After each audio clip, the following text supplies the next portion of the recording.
दिनांक 20 मे रोजी 23 भिवंडी, 24 कल्याण आणि 25 ठाणे या 3 लोकसभा मतदारसंघामध्ये ठाणे आयुक्तालयाच्या हद्दीमध्ये मतदान होणार आहे.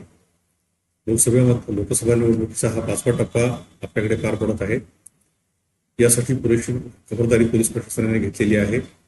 आवश्यक तो बंदोबस्त स्थानिक पोलिसांचा, त्याचबरोबर बाहेरून आलेल्या केंद्रीय राखीव पोलीस दलांचा आणि राज्य राखीव पोलीस दलांचा देखील आयुक्तालयाला प्राप्त झालेला आहे. त्यामुळं या निवडणुका निर्भयपणे आणि निष्पक्षपणे पार पडाव्यात यासाठी पोलीस यंत्रणा पूर्णपणे सुसज्ज आहे. त्यामुळे आपला हा मतदानाचा पवित्र हक्क, जे लोकशाहीने आपल्याला दिलेले कर्तव्य आहे, हे कर्तव्य आपण सर्वांनी बजावावं आणि आपले खासदार जे आपलं संसदेमध्ये दिल्लीमध्ये प्रतिनिधित्व करतील त्यांना आपण निवडून द्यावं असं आवाहन मी आपल्याला या निमित्तानं करतो. धन्यवाद. जय हिंद, जय महाराष्ट्र.